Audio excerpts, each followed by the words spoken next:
Hello friend, हम लोग आज डिस्कशन करने जा रहे हैं जेईई मेंस 2021 का प्रिपरेशन कैसे करें।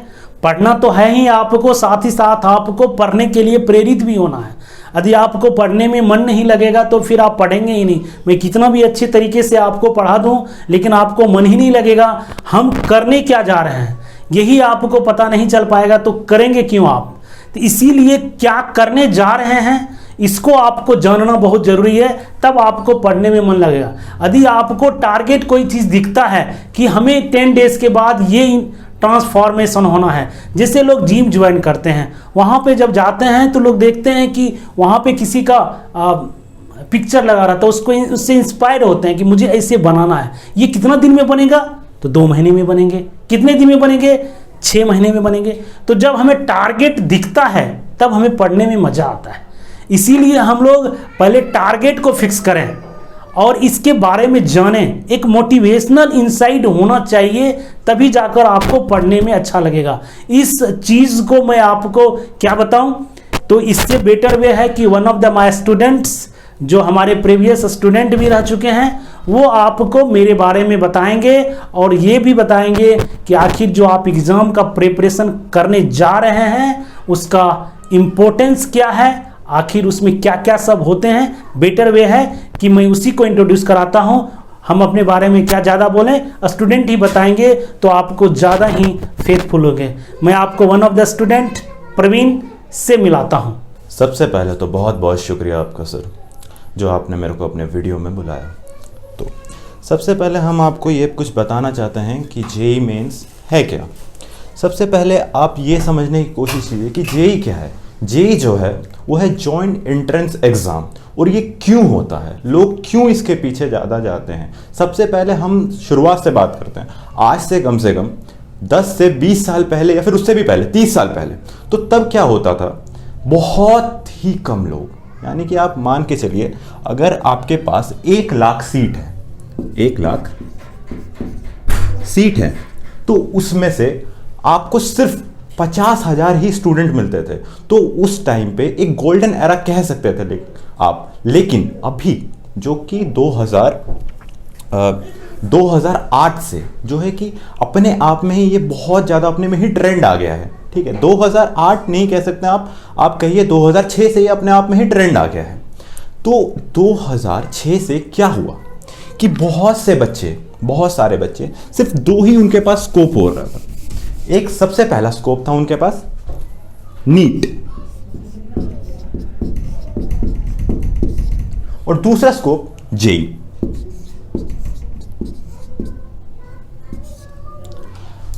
तो बेसिकली क्या था, इस टाइम पे लोग या तो मेडिकल लेते थे, तो घर वाले सबसे पहले क्या कहते थे कि बेटा जाओ नीट की तैयारी करो। ठीक है, और आप नीट की तैयारी करो, उसके बाद आप एम्स का पेपर देना, और जिससे कि आप एक गवर्नमेंट कॉलेज में, एक अच्छे कॉलेज में चले जाओ। क्योंकि ये बहुत अपने में ही एक बहुत बड़ी चीज़ है, जो कि आज को आप देख रहे हैं। आप देख सकते हैं कि बहुत सारे प्रीमियम इंस्टीट्यूट्स हैं जो कि गवर्नमेंट हैं, जैसे कि आप एम्स देख लीजिए यहाँ पे दिल्ली का। उसके बाद बहुत सारे ऐसे इंस्टीट्यूट हैं, जैसे मौलाना आज़ाद है, बहुत से ऐसे इंस्टीट्यूट हैं जो कि अपने आप में प्रीमियम है, जिसमें कि जाने के लिए बच्चों को ऐसा लगता है कि बस एक बार पहुँच जाए, ये एक ड्रीम है बहुत बड़ा। और फिर वैसे हम बात करते हैं नॉन मेडिकल के लिए। नॉन मेडिकल मेरी राइटिंग ज़्यादा अच्छी नहीं है तो प्लीज़ माफ़ कर दीजिएगा। नॉन मेडिकल के लिए हम पूरी बात सिर्फ आज को यही करेंगे, नॉन मेडिकल के ऊपर। जेईई सबसे पहले आप समझिए है क्या। जेईई जो है वो है जॉइंट एंट्रेंस एग्जाम, और ये कौन कंडक्ट करता है। आज से 3 साल पहले इसको सीबीएसई कंडक्ट करता था। ठीक है, और अब यानी 2019 से इसको एनटीए कंडक्ट करता है, नेशनल टेस्टिंग एजेंसी। ठीक है, ये जो नेशनल टेस्टिंग एजेंसी है, इसका मेन कैलिबर क्या है, ये जो है नेशनल टेस्टिंग एजेंसी, ये आप लोगों को बस ये बताते हैं कि आप क्या ये पेपर दे सकते हैं। अब ये मत समझिए कि यही पेपर सब कुछ है, दुनिया में सब कुछ है, ऐसा कुछ नहीं है। ये सिर्फ 3 घंटे का पेपर है, एक जेई मेंस, जेई मेंस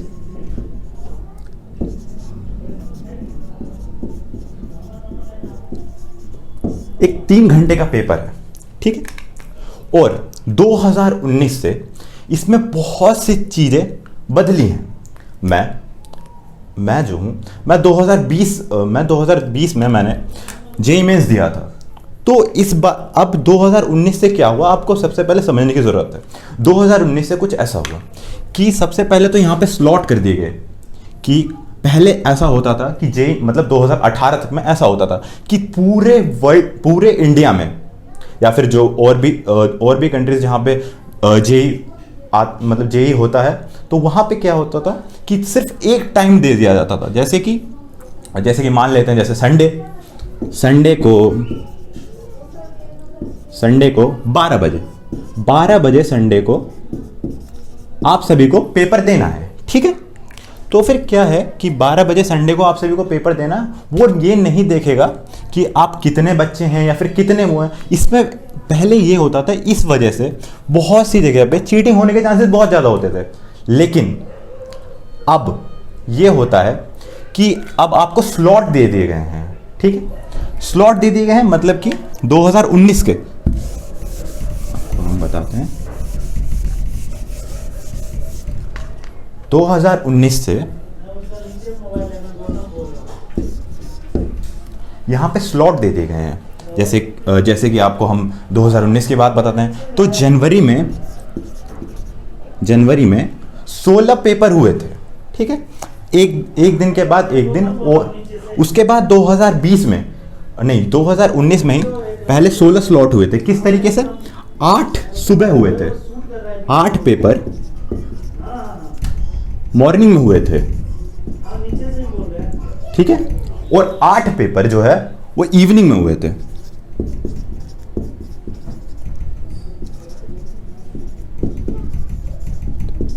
ठीक है। तो ये जो 2 पेपर हुए हमारे, 8 पेपर मॉर्निंग में और 8 पेपर इवनिंग में, तो इससे क्या हुआ, जो नंबर ऑफ कैंडिडेट जो थे, अगर आपको हम लेके चले एक एक्सटेंडेड लेके चले कि पहले जो होता था सिर्फ 1 लाख बच्चे देते थे पेपर, ठीक है। और अब जो कि 2008 से जो हुआ है वो अचानक से बढ़ गए हैं। अब आप खुद सोचिए, आपके पास 10 चॉकलेट हैं और खाने वाले 100, आप कैसे बांट सकते हैं? नहीं ना। उसी तरीके से यहां पे है कि सिर्फ सीट जो है मुश्किल से मुश्किल, अगर हम जेई मेंस में जाएं तो जो डिसेंट और अच्छे कॉलेज हैं वहां पे सिर्फ 2 लाख सीट है, चाहे वो प्राइवेट हो चाहे वो गवर्नमेंट हो, ठीक है। जो कि एक बढ़िया कॉलेज में कंपेयर करे जा सकते हैं, वो सिर्फ 2 लाख कॉलेजेस हैं, ठीक है। और देने वाले बच्चे 12 लाख। तो आप कैसे सोच सकते हैं कि मतलब सभी का हो जाएगा? आपको लगता है कि सबका हो जाएगा? नहीं ना। लेकिन इसका मतलब ये भी नहीं कि आपको मेहनत ही नहीं करनी है, आपको मेहनत करनी है, पर एक सही डायरेक्शन में करनी है। अब जैसे आपको बताते हैं कि अभी जो है कोरोना का क्राइसिस चल रहा है, आप सब लोग फैमिलियर है कि 2019 के नवंबर से ये स्टार्ट हो गया। तो सबसे पहले चाइना में आया, फिर उसके बाद धीरे धीरे करके फरवरी में पूरा का पूरा इंडिया में आ गया, और उसके बाद से पूरा लॉकडाउन लग गया। अब सब लोग जानते हैं, है ना। तो फिर हम इसी की बात करते हैं 2020 की।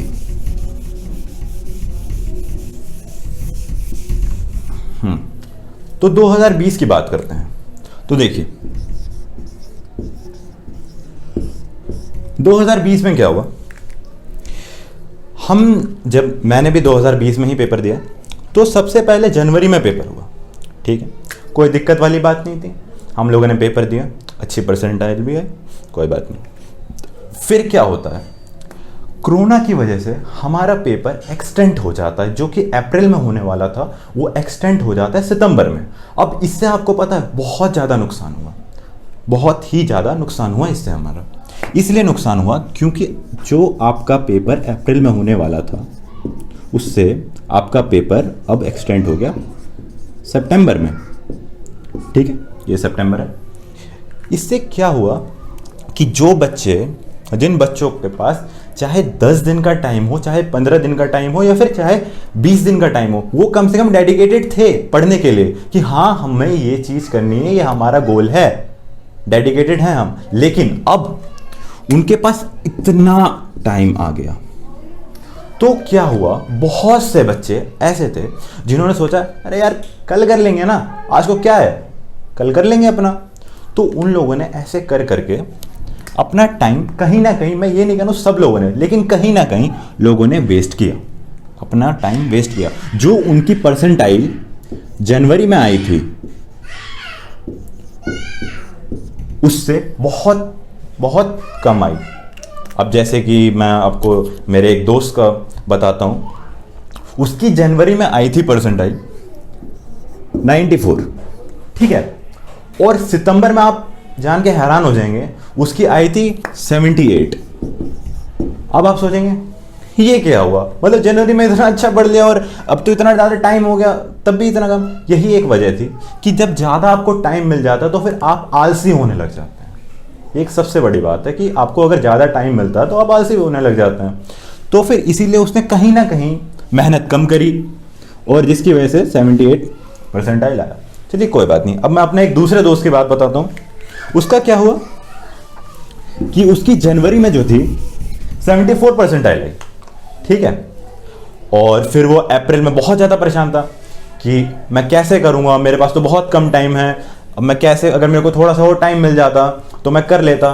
तो फिर तब फिर पता चला कि नॉकडाउन हो गया है और उसके बाद ये पेपर एक्सटेंड हो गया है सितंबर तक। तो फिर उसने बहुत मेहनत करी। तो उसका पहले 74 परसेंटाइल आया था, उसके बाद उसने उसको सीधा 98 परसेंटाइल पे ले आया वो। तो इसने मेहनत करी। मैं ये नहीं कह रहा कि सब लोगों ने ऐसा करा, बट अगर आपको दिया जाए, आपको 100 बच्चों में से मैं आपको बताऊं तो 40 बच्चों ने मेहनत की थी। मैं मानता हूं, मैं भी था एक, लेकिन 60 बच्चे जो थे उनका क्या हुआ, उन्होंने मेहनत करी नहीं। उनको लगा कि बस हो जाएगा, आसान सा पेपर है, हो जाएगा। ऐसा थोड़ी होता है, आसान सा पेपर है। अब चलिए आपको कुछ और चीजें बताते हैं। सबसे पहले आप ये समझिए कि आपको कौन से कॉलेज सबसे पहले लेने हैं, जो आप सोच रहे हैं लेने के लिए। और देखिए अभी जो है कोरोना पैंडेमिक है, तो आपको क्या करना है, देखिए मैं आपको बताता हूं। IIT, Indian institute of technology, इसको तो आप भूल जाइए, ठीक है।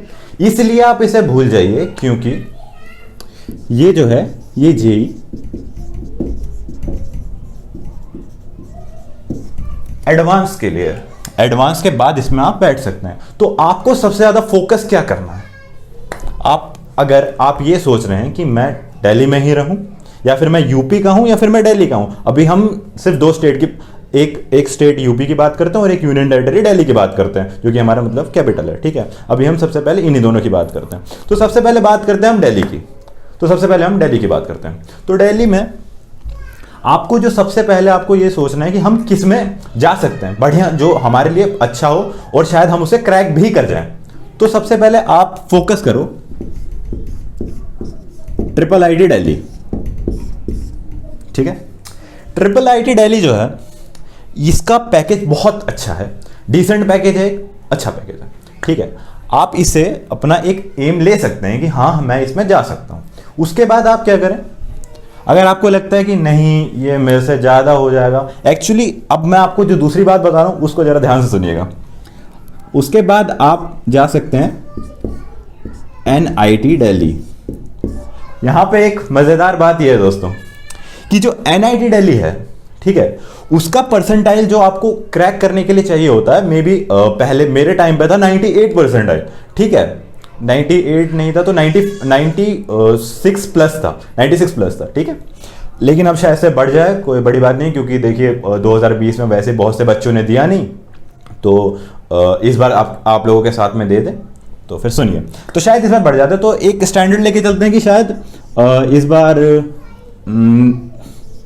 98 हो, ठीक है। हाँ, तो देखो 98 परसेंटाइल में आपको मिलेगा NIT दिल्ली, ठीक है। और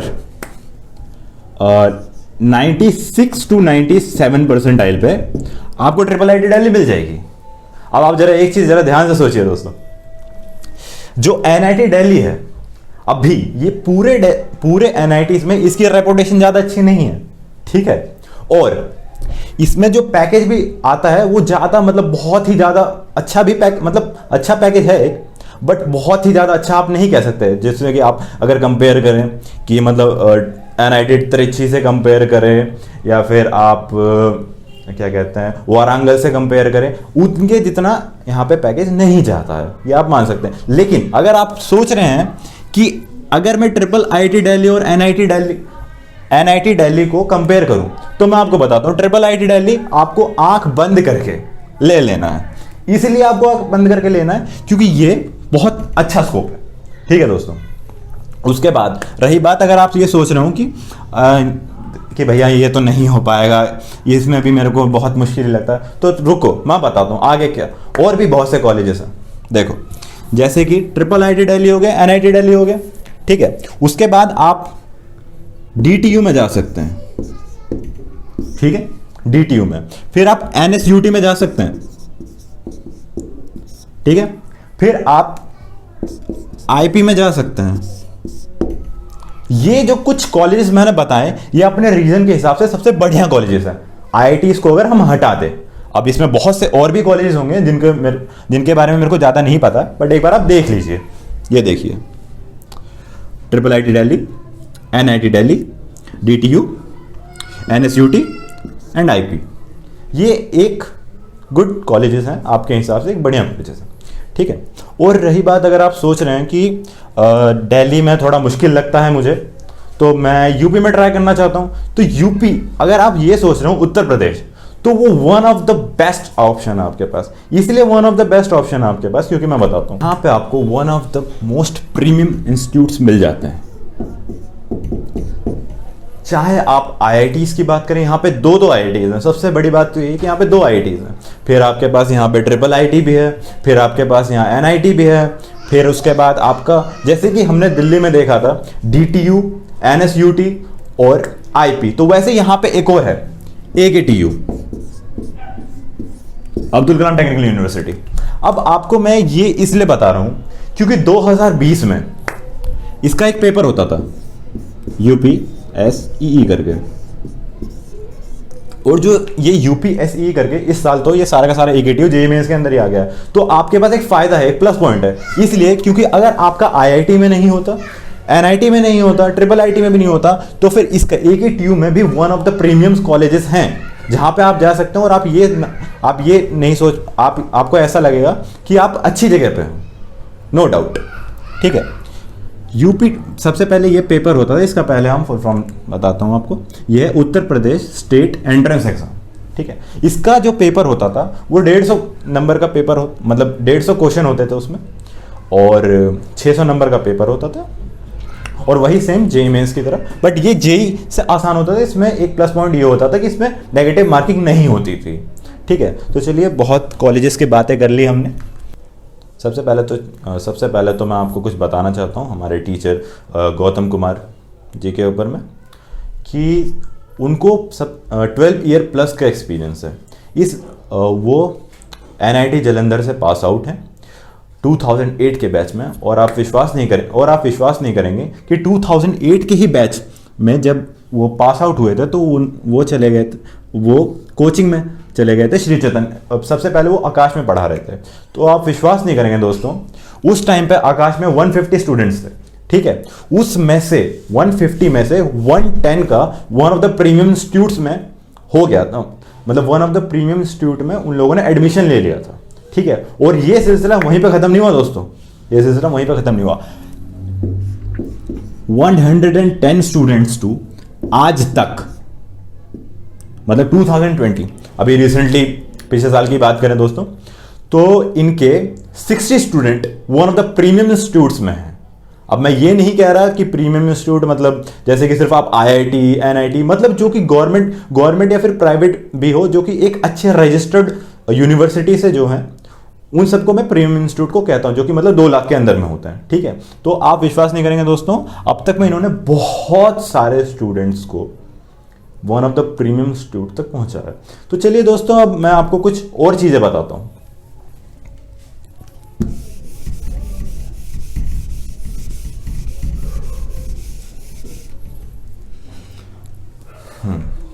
तो दोस्तों सबसे पहले आपको क्या देखना है कि हम जेईई मेंस को कैसे क्रैक करें।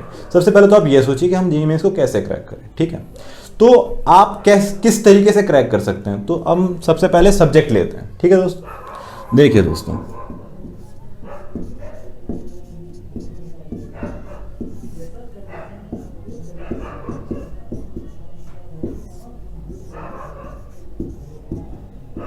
हाँ, तो दोस्तों मैथ्स, फिजिक्स और केमिस्ट्री। तो दोस्तों इसमें सबसे पहले आपको क्या करना है, जो केमिस्ट्री है इसको आपको बहुत ही ज्यादा मतलब एक्स्ट्रा ऑर्डिनरी करनी पड़ेगी। इसलिए क्योंकि यहां पे जो है आप एनसीईआरटी अगर पढ़ के चले जाएंगे ना, सिर्फ एनसीईआरटी, ठीक है, उसमें बहुत जैसे कुछ चैप्टर्स हैं लास्ट के क्या, जैसे कि एक है आपका जैसे आपका इनऑर्गेनिक केमिस्ट्री है, ठीक है, उसमें सिर्फ आपको फैक्ट याद करने की जरूरत है और सिर्फ थ्योरी याद करने की जरूरत है। तो मैं अगर आपको अपने पॉइंट ऑफ व्यू से बताऊं, जो मैंने किया था, मैंने क्या किया था, लास्ट के 5 दिन में ध्यान से सुनिएगा, लास्ट के 5 दिन में मैंने पूरी एनसीईआरटी पढ़ ली थी, ठीक है। आप अगर चाहें तो फिर जो आपके ये होता है ना, जैसे अरिहंत की जो प्रीवियस ईयर क्वेश्चन होते हैं, मैं अभी सिर्फ जेईई मेंस के बिहाफ में नहीं कह रहा, वैसे आप जेईई मेंस का भी ले सकते हो, कोई वो आप ले लीजिए, वो अच्छी बुक है, अरिहंत की है, दिशा की है, ऐसे बहुत से आप प्रीवियस ईयर बुक लीजिए, ठीक है, उसमें आपको नंबर ऑफ क्वेश्चन मिल जाएंगे। या फिर आप इंटरनेट पे सर्च कीजिए, आजकल तो वैसे ही पूरा का पूरा इंटरनेट में हो ही रहा है, तो फिर आप इंटरनेट पे सर्च कीजिए। और सबसे पहले मैं आपको बताऊं, 3 साल के पेपर आपको सॉल्व करने हैं। कौन कौन से? 2019 का सबसे पहला, ठीक है, 2018 का दूसरा और 2020 का।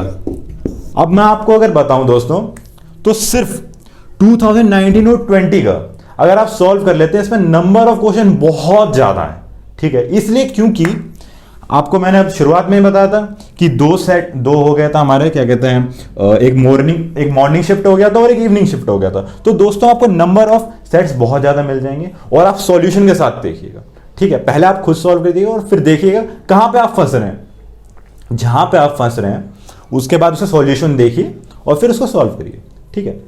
और मैं अब आपको सब्जेक्ट के बारे में बताता हूं, जैसे कि केमिस्ट्री हो गई, ये पूरा थ्योरेटिकल होता है, ठीक है। अब आप कहेंगे कि नहीं, ऑर्गेनिक तो थ्योरेटिकल है ही नहीं, उसमें तो मेरा दिमाग चलता ही नहीं। ऐसी कोई बात नहीं है। अगर आपको ऑर्गेनिक नहीं समझ में आती है तो मैं आपको एक चीज बताना चाहता हूं, आप उसको याद कर लो।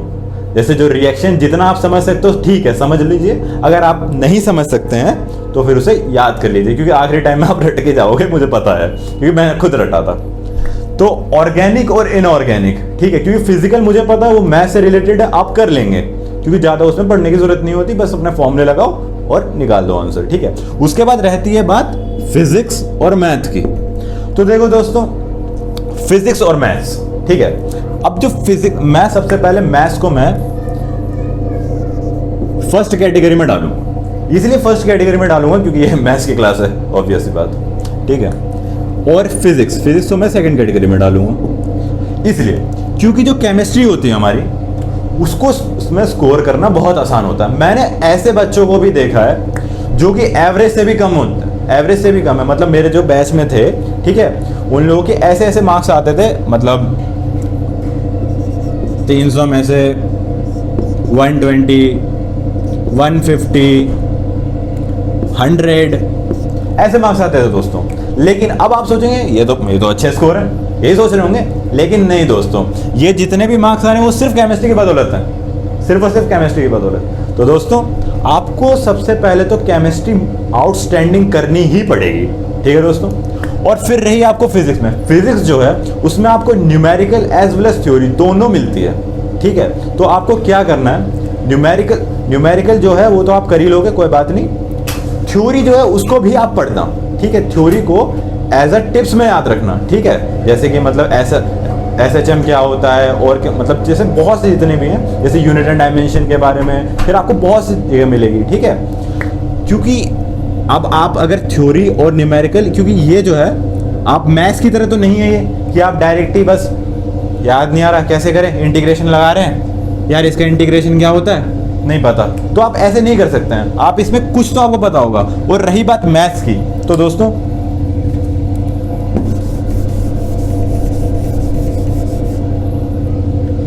दोस्तों हमारा कल से क्रैश कोर्स शुरू होने वाला है, ठीक है। तो उसमें हम लोगों का मेन फोकस ये है कि जितने भी जो टॉपिक्स हैं, ठीक है दोस्तों, जैसे कि आपका इंटीग्रेशन हो गया,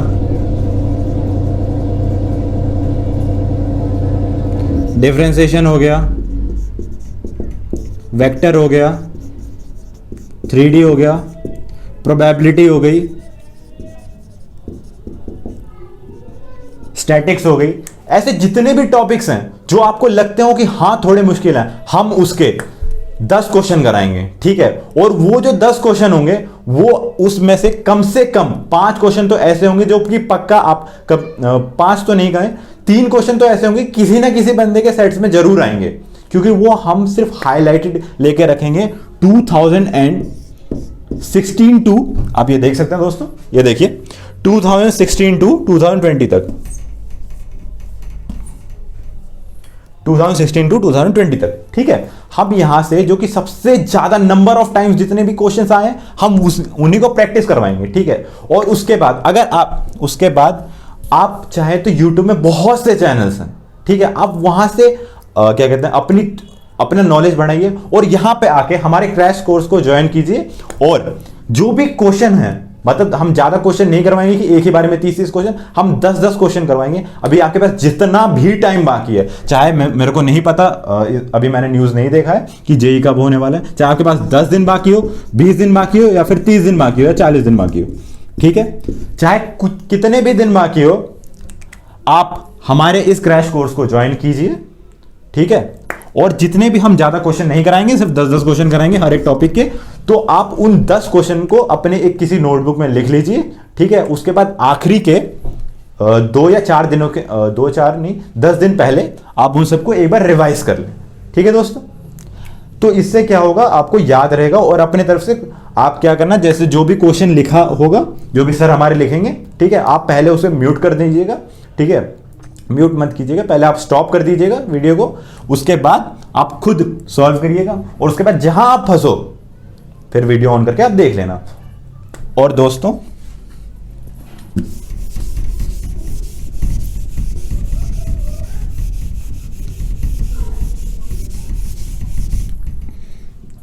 देखिए दोस्तों, अब एक बात मैं और आपको बताना चाहता हूं, आप ज़्यादा परेशान मत होइए।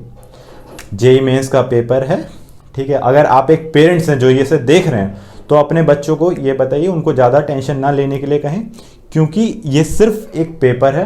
आप जितना ज़्यादा इसके ऊपर प्रेशराइज, बस अपने ऊपर, अपने कैलिबर के ऊपर ध्यान रखिए कि आप कर सकते हैं। और क्यों नहीं कर सकते यार, जब मैं कर सकता हूँ तुम नहीं कर सकते, तुम भी कर सकते हो, ऐसी कोई बड़ी बात नहीं है, आप कर सकते हैं। और एक और बात मैं बताना चाहता हूँ, अगर आपका नहीं होता है कोई बात नहीं, आपको अगर कोई भी कॉलेज मिलता है, कोई कॉलेज खराब नहीं होता, क्योंकि बाद में आप 4 साल के बाद, ये जो 4 साल होंगे ना दोस्तों, अभी आप 11th में हो या 12th में हो या अभी 10th के बोर्ड होने वाले हैं, आप उसके बाद ज्वाइन करो, ठीक है, आप कभी भी ज्वाइन करो, लेकिन आपको ये जो साल जो होते हैं, चाहे यूट्यूबर हो या फिर आपके कहते हैं कोचिंग में हो टीचर, वो सिर्फ ये बताएंगे कि सिर्फ आईआईटी और एनआईटी यही बेस्ट है। ऐसा कुछ नहीं होता दोस्तों, ठीक है, हर कॉलेज अपने में बेस्ट होता है। आप अगर ये 4 साल मेहनत करेंगे, ठीक है, और रही बात आप आईआईटी एनआईटी, आप तो वर्ल्ड के किसी भी जगह पे पहुंच जाओगे दोस्तों, क्यों आप टेंशन लेते हो। और एक बात और मैं कहूंगा आखिरी,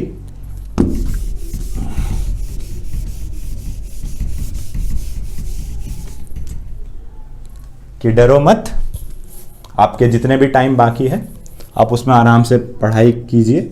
और अगर आप चाहते हैं कि मैं आप एक और क्लास लूँ, ऐसे क्लास क्या मतलब एक और वीडियो बनाऊँ ऐसे करके, तो नीचे आप कमेंट कीजिए। और अभी मैंने सोचा है कि 2-3 और वीडियोस बनाऊंगा, कि जिसमें कि आपको बता दूंगा कि कौन कौन से टॉपिक सबसे ज़्यादा इंपॉर्टेंट होते हैं और कहाँ से आप नंबर ज़्यादा अचीव कर पाएंगे, और उसके बाद कौन कौन से जो सबसे हाईली क्या कहते हैं, जो आपको कुछ बुक्स के बारे में बताऊंगा जो कि मतलब आप यूज़ करें तो शायद उससे आपको फ़ायदा हो जाए। और कुछ वेबसाइट्स बताऊंगा आपको जिसमें कि आप अपना फ्री कोर्स तो नहीं, मतलब फ्री टेस्ट दे सकते हैं। तो शुक्रिया आपका। अगर आपको अच्छा लगा अगर मेरी बात सुन के आपको बहुत अच्छा, अगर आपको कहीं पे भी अच्छा लगा आपको मेरी बात सुन के, तो मेरे को कमेंट कीजिए और बताइए कि मैं क्या नेक्स्ट वीडियो बनाऊं या ना बनाऊं। ठीक है, तब तक के लिए शुक्रिया।